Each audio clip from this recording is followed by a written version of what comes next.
নমস্কার বন্ধুরা, ঐশীস কিচেনে সবাইকে জানাই স্বাগত। প্রতিদিনের মতো আজ আমি একটা নতুন রেসিপি নিয়ে চলে এসেছি। আজ আমি দেখাবো বেগুন আলু দিয়ে বাটা মাছের ঝোল। বাড়িতে আমার মতো করে একবার বেগুন আলু দিয়ে বাটা মাছের ঝোল রান্না করবেন, দেখবেন এটা খেতে অসাধারণ হয়।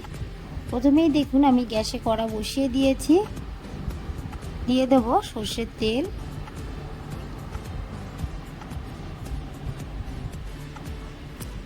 তেলটাকে খুব ভালো করে গরম করে নেব। তেলটা গরম হয়ে গেছে, আগে থেকে লবণ হলুদ মাখিয়ে রাখা বাটা মাছ দিয়ে দেব। বাটা মাছের সাইজটা বড় ছিল তাই আমি 3 ফাল করে দিয়েছি।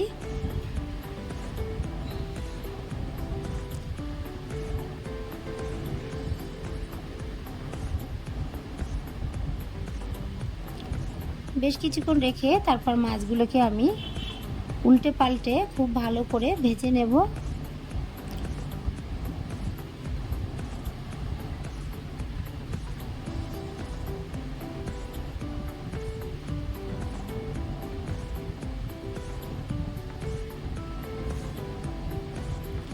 এইভাবে আরও কিছুক্ষণ রেখে দিয়ে তারপর আমি আবারও উল্টে পাল্টে দেখুন খুব সুন্দর করে ভেজে নিয়েছি। কালারটা কতটা সুন্দর হয়েছে। এরকম কড়া করেই বাটা মাছগুলোকে ভেজে নিতে হবে। মাছগুলোকে সব আমি তুলে নেব। তেলের মধ্যে বাকি মাছগুলো দিয়ে দেব।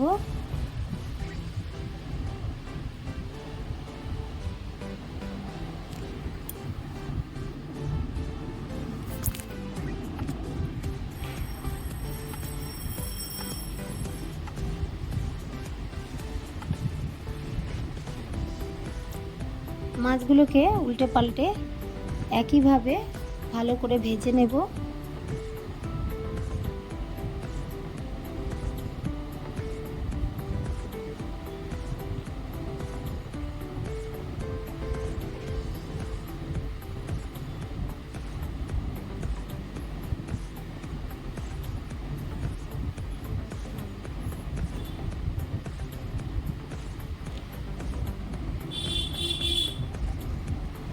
দেখুন খুব সুন্দর করে আমি ভেজে মাছগুলোকে তুলে নিলাম।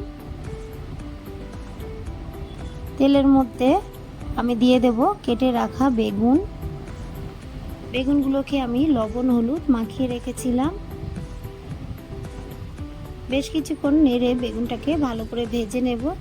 বেগুনে লবণ হলুদ মাখিয়ে রাখলে জলটা বেরিয়ে যায়, তার জন্য আমি আগে থেকে লবণ হলুদ মাখিয়ে রেখেছিলাম।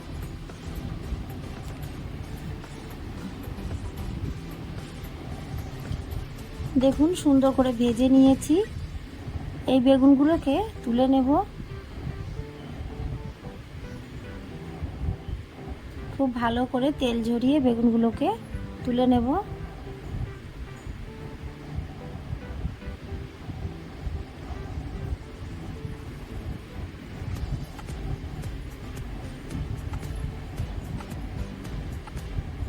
এই তেলের মধ্যে আমি দিয়ে দেব আরও একটু সর্ষের তেল। তেলটাকে গরম করে নেব। তারপর এর মধ্যে দিয়ে দিলাম হাফ টিস্পুন গোটা জিরে।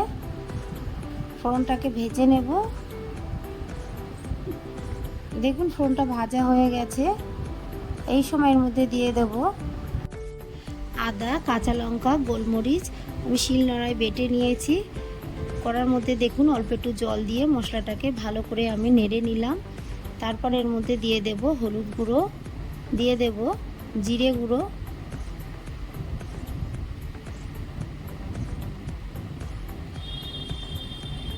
দিয়ে দেব কালারের জন্য একটু কাশ্মীরি লঙ্কার গুঁড়ো। এটা দিলে ঝাল হবে না, কালারটা ভালো হওয়ার জন্য আমি একটু কাশ্মীরি লঙ্কার গুঁড়ো দিলাম। আপনারা চাইলে নাও দিতে পারেন, বাড়িতে না থাকলে দেওয়ার প্রয়োজন নেই। দিয়ে দিলাম লবণ, দিয়ে মশলাটাকে খুব ভালো করে কষিয়ে নেব।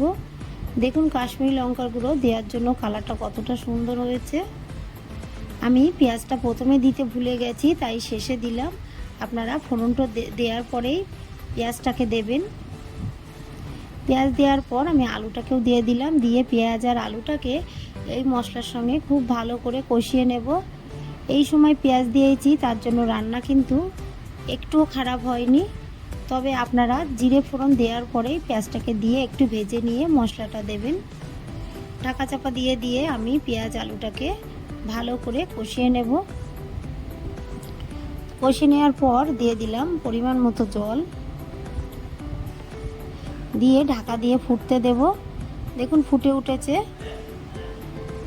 ঢাকাটা তুলে আমি একটু নেড়ে আবারও বেশ কিছুক্ষণ ফুটিয়ে নিলাম। আলুটা যখন 80% সেদ্ধ হয়ে গেছে, সেই সময় আমি ভেজে রাখা বেগুন আর মাছগুলোকে দিলাম।